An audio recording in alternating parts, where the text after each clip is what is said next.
Setiap hari adalah tantangan baru bagi Juliawati, seorang ibu rumah tangga sekaligus pemilik Bread is Home. Usaha yang ia bangun dengan tangan dan kakinya sendiri untuk lebih dekat bersama keluarga.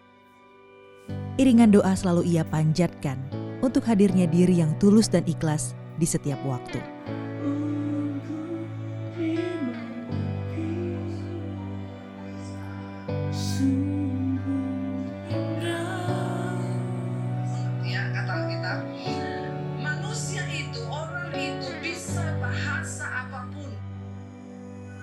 Bread is Home lahir dengan semua cerita di dalamnya yang dibagikan lewat aroma, cita rasa, dan kehangatan bagi siapa saja yang mencoba di setiap gigitannya.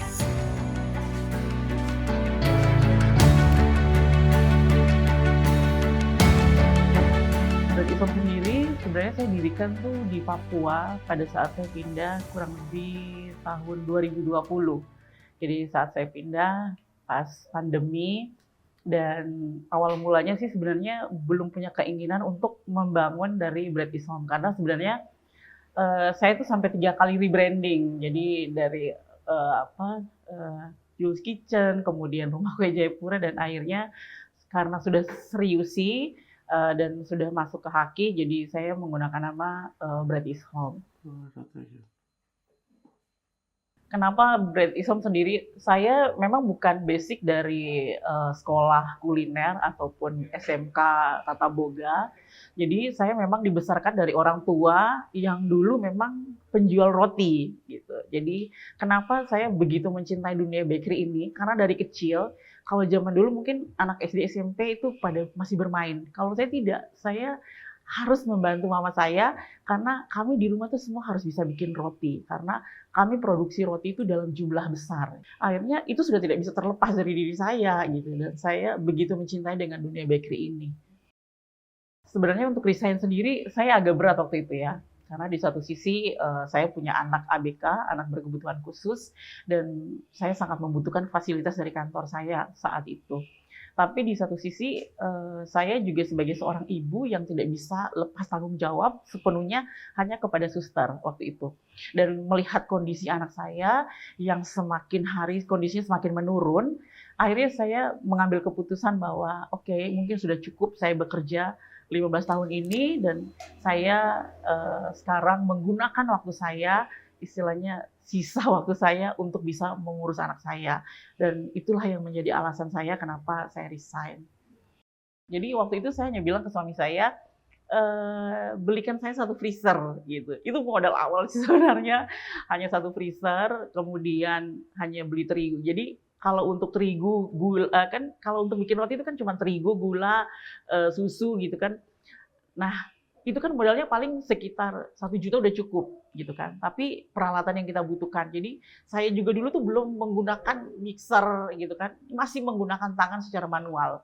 Karena dulu mungkin yang diajarkan ke saya tuh bagaimana orang tua dulu tuh bikin kue itu secara manual ya kan. Akhirnya saya sudah terbiasa untuk bikin kue itu ya dengan tangan gitu, tanpa mesin.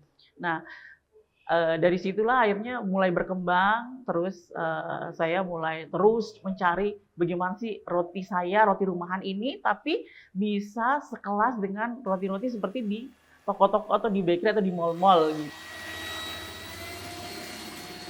Kita harus melihat market ya kan. Pada saat saya melihat market, bagaimana kebutuhan market, dan ternyata di Indonesia ini orang tuh lebih menginginkan atau lebih banyak suka dengan roti yang lebih moist, yang lebih lembut gitu.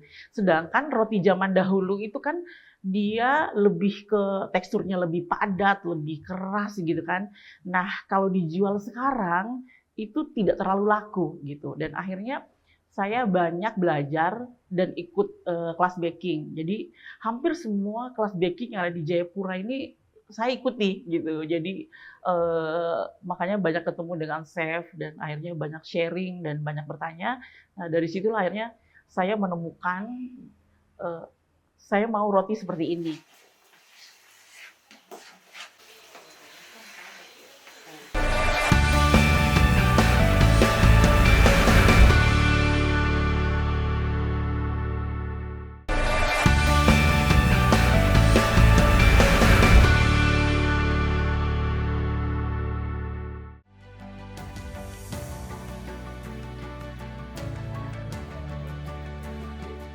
3 tahun, 3 tahun lebih. Itu perkenalannya sama Ibu Juli itu kita ketemu pas pergi beli nasi kuning.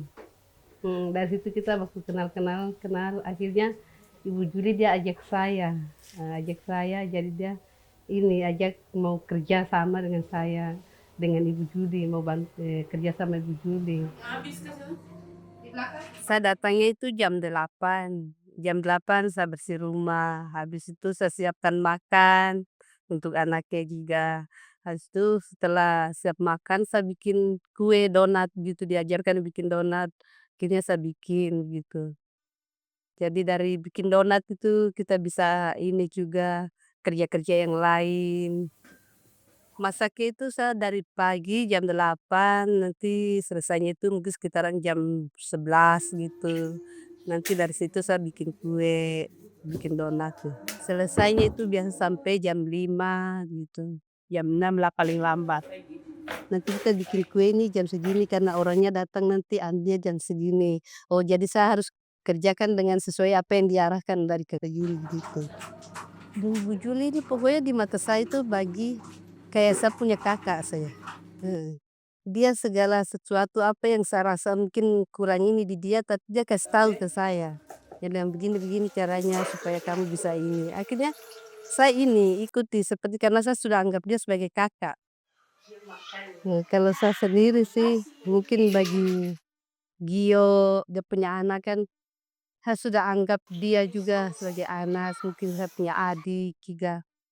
Karena saya sangat senang untuk jaga dia, rawat dia juga. Saya jalani ini tuh mulai dari 2023 yang memang saya jalani sampai sekarang gitu. Nah, dari perjalanan itu sebenarnya saya banyak belajar dan saya ikut kompetisi gitu lah. Dari kompetisi-kompetisi itu akhirnya saya tahu bahwa oh ternyata usaha ini tidak hanya punya niat untuk kita membangun usaha, tapi sebenarnya harus ada caranya, ada sistemnya, bagaimana caranya kita meng-create usaha ini sehingga kita betul-betul mencintai pekerjaan ini dan mencintai usaha ini dan tidak gampang juga untuk mengelola SDM ya. Nah, dari situlah saya melihat bahwa oh ternyata usaha ini tidak hanya sekedar menjual terus kemudian dapat untung, dapat uang gitu. Ternyata banyak hal yang harus kita create, banyak hal yang harus kita buat sebuah sistem sehingga saat contoh kita liburan pun sebenarnya usaha kita tuh masih tetap bisa berjalan. Saya ingat bahwa saya ini seorang workaholic ya. Seorang workaholic bagaimana saya bisa bekerja yang mati-matian dulunya gitu kan. Tapi pada saat saya sudah mulai bekerja lagi yang workaholic saya itu muncul, langsung saya ingat lagi, dulu kamu resign karena apa gitu kan. Alasannya kan karena anak. Jadi harusnya sekarang kamu harus prioritas mana yang menjadi prioritas. Sebenarnya kesusahannya karena saya memang ibu dari anak berkebutuhan khusus. Jadi kalau saya pure selama ini saya jadi mulai lihat-lihat kan. Kalau saya full time mengelola si Bread Isom sendiri, di satu sisi anak saya ini terbengkalai. Jadi bagaimana caranya saya bisa mensinkronkan saya sebagai business owner dan juga sebagai seorang ibu dari seorang anak ABK ini yang tidak sama seperti orang tua normal lainnya. Dan itu tuh sebenarnya tidak mudah. Jadi saya bagaimana bisa membagi waktu. Nah, dengan cara akhirnya tuh saya nemunya saya harus bekerja sebelum anak saya bangun. Setelah anak saya bangun, saya bisa siap-siap untuk dia ke sekolah. Jadi setelah dia ke sekolah, pulang sekolah, baru saya bisa mengerjakan Bread Isom lagi. Kalau saya melihat karena saya masuk dalam komunitas UMKM, sebenarnya saya di situ tidak melihat bahwa mereka itu sebagai saingan kalau buat saya ya. Karena kenapa? Saya melihat kalau buat saya sendiri ya, saya tahu bahwa berkat saya itu sudah ada sendiri dan berkat dia juga itu sudah ada sendiri. Kenapa saya itu tidak begitu banyak iri dengan berkat orang lain, karena buat saya itu, pada saat dia mendapatkan lebih, artinya dia melakukan sesuatu yang lebih, gitu kan. Nah, kalau saya iri dengan dia, artinya saya harus koreksi. Berarti saya mungkin belum, membuat sesuatu yang lebih dari dia. Sehingga disitulah saya tidak melihat bahwa, teman-teman, usaha-usaha kuliner atau F&B lainnya itu sebagai saingan. Karena buat saya semua itu sudah tertakar, jadi sudah diukur sesuai dengan apa yang kita kerjakan. 2023 sampai ke sini, apalagi sekarang 2026, semua, usaha yang hidup itu adalah usaha yang punya konten. Mau tidak mau, suka tidak suka, ya kita harus belajar dan harus hidup dalam konten ini gitu loh.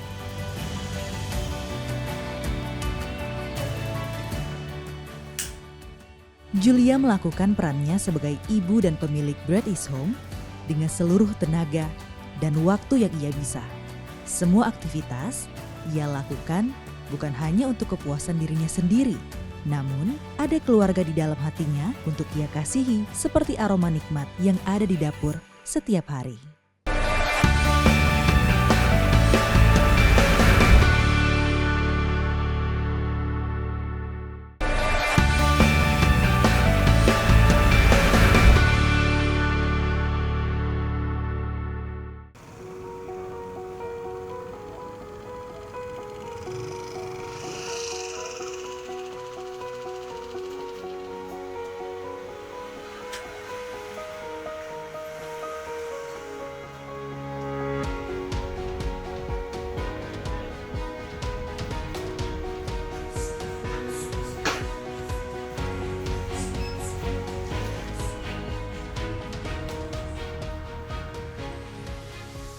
Di tahun 2025, pemerintah melalui Kementerian Usaha Mikro, Kecil dan Menengah Republik Indonesia bersama pemerintah Provinsi Papua memperkuat dukungan bagi pelaku UMKM.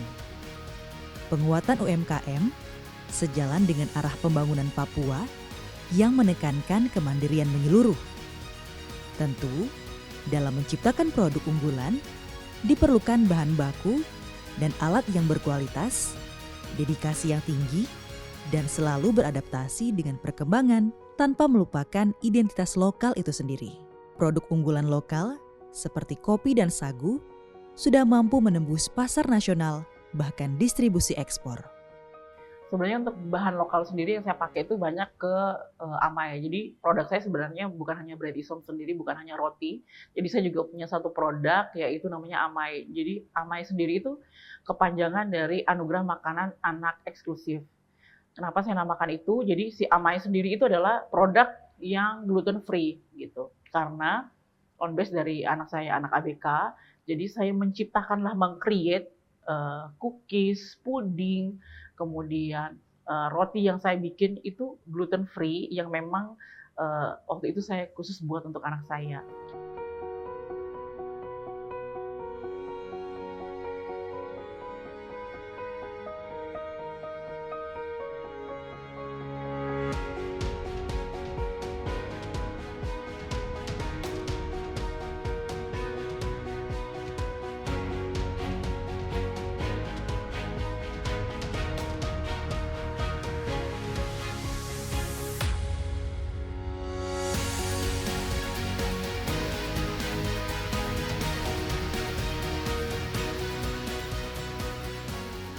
Sebenarnya paling sulit itu adalah konsistensi, ya.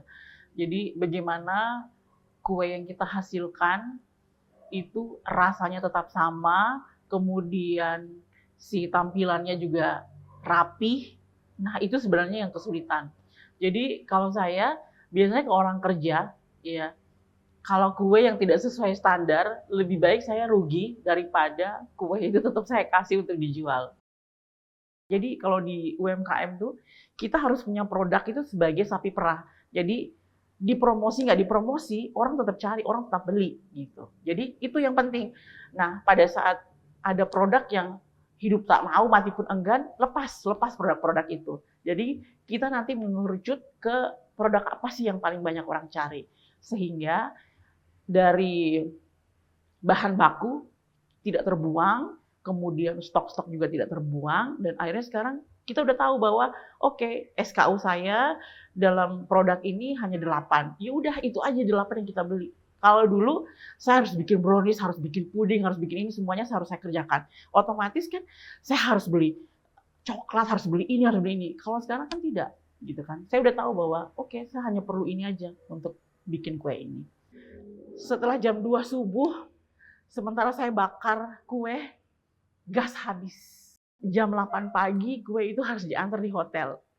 Dan itu tuh, oh Tuhan, itu hanya kekuatan doa ya buat saya. Itu kekuatan doa benar-benar yang Tuhan ini bagaimana.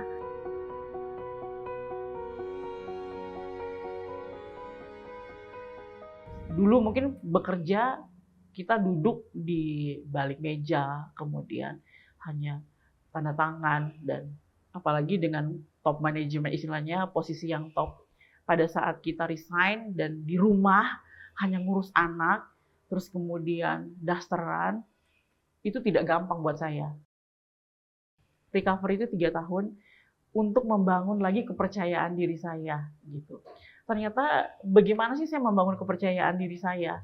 Saya melihat bahwa ternyata seorang yang sudah resign, berhenti bekerja, itu dia juga bisa mendapatkan penghasilan saat dia merasa bahwa dirinya itu dibutuhkan atau ada prestasi. Nah, itulah yang saya ciptakan. Supporting terbesar itu memang dari suami saya, karena dia tahu bahwa itu adalah mimpi saya, itu adalah goal saya, sehingga dia tuh hanya sebagai kontrol itu dalam artian yang kalau sudah capek berhenti gitu kan. Jadi saya sangat bersyukur karena support system saya luar biasa sih buat saya sebenarnya.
Saya sebenarnya kan tidak punya relasi dan tidak kenal siapa-siapa. Mungkin kalau zaman dulu tuh orang kalau, "Oh kamu ada orang dalam," baru nanti kamu dipanggil. "Oh kamu karena kenal ini." Sekarang nggak perlu kayak itu. Jadi saat kamu punya medsos, ya kan, terus kemudian kamu bangun branding kamu dan orang bisa percaya dengan kamu. Salah satunya kafe ini.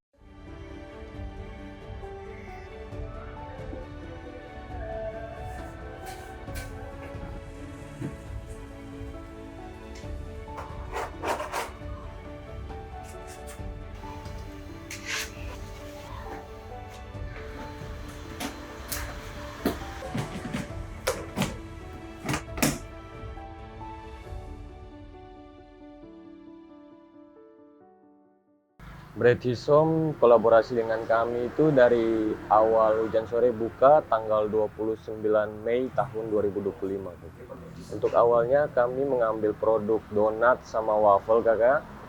Lalu setelah itu bertambah menjadi brownies, banana cake, terus garlic cheese bread kakak. Untuk peminatnya sangat baik sih kakak. Orang selalu datang cari seperti donat itu ada peminatnya sendiri. Lalu garlic cheese bread juga peminatnya sangat banyak juga. Untuk produk Bread Hisom sangat berpengaruh di Hujan Sore kakak. Karena orang datang ngopi pasti mencari snack-snack juga kakak.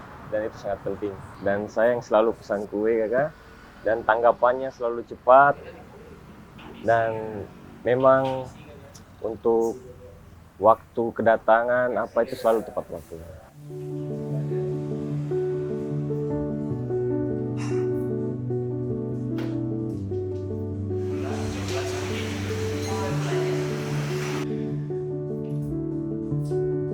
Sebenarnya kita nih punya potensi yang besar, tapi kemauan itu yang tidak begitu banyak dimiliki sama orang-orang, ya kan? Makanya kenapa saya bilang, oh ternyata dia lebih nih dari kita. Ternyata ya karena memang kemauan dia tuh lebih besar untuk mengulik, kemauan dia lebih besar untuk istilahnya R&D, kemauan dia lebih besar untuk menjual. Nah itu yang tidak banyak kita punya. Kalau sekarang sih sebenarnya kalau untuk UMKM sendiri, sinergi yang kita lakukan itu adalah kolaborasi. Mungkin kita tidak bisa menjual atau kita tidak punya offline store, ya kan? Yang bisa kita lakukan adalah sekarang kolaborasi. Yuk kita cari kolaborasi apa yang bisa kita lakukan, ya kan? Mungkin saya hanya bisa buat kue, tapi saya tidak bisa menjual kue ini. Saya cari dong orang yang bisa jual kue. Pesan untuk Bread Isom tetap selalu maju, berjuang, dan saya percaya pasti kakak bisa menjadi seseorang yang luar biasa. Selalu diberikan kekuatan, kesehatan buat dia, biar British Home bisa menjadi maju untuk buat Ibu Juli. Saya mau meng-create bahwa anak saya bisa merasakan, oh orang tua saya menciptakan memori yang bagus gitu, sehingga dia sebenarnya saya mau menciptakan dia rasa dicintai gitu. Itu yang penting karena buat saya dia rasa dicintai itu yang akhirnya membuat kesembuhan dia tuh perlahan-lahan tanpa harus obat, tanpa harus terapi. Jadi setiap hari saya dan juga bapaknya juga selalu bilang bahwa mama sama bapak sayang gitu sama dia. Berkat itu tidak pernah ada yang tertukar, ya. Nah itulah yang membuat saya bisa stay sampai dengan hari ini, dan saya tidak pernah iri dengan berkat orang lain, saya tidak pernah iri dengan usaha orang lain, dan saya tahu bahwa apa yang saya kerjakan pada saat saya jujur, konsisten gitu kan, itu dengan sendirinya tuh berkat akan datang kepada kita. Dan saya mau bahwa itu menjadi ladang atau penghasilan dan berkat juga buat saya dan juga keluarga. Siapa yang berani? Dialah yang berhasil mendapatkan peluang. Julia Wati Harimu mewakili seorang ibu dan perempuan yang bernyali besar untuk mengambil langkah membangun keluarga sekaligus berwirausaha dengan melawan segala tantangan dengan modal ketekunan untuk bertahan. Usaha yang dibangun di tanah Papua ini berharap mampu melahirkan kebermanfaatan yang luar biasa bagi keluarga dan sesama. Bukan sekedar penggerak ekonomi, usaha ini juga menjadi ruang tumbuh bagi mimpi-mimpi sederhana yang dirawat dengan penuh kesungguhan setiap harinya.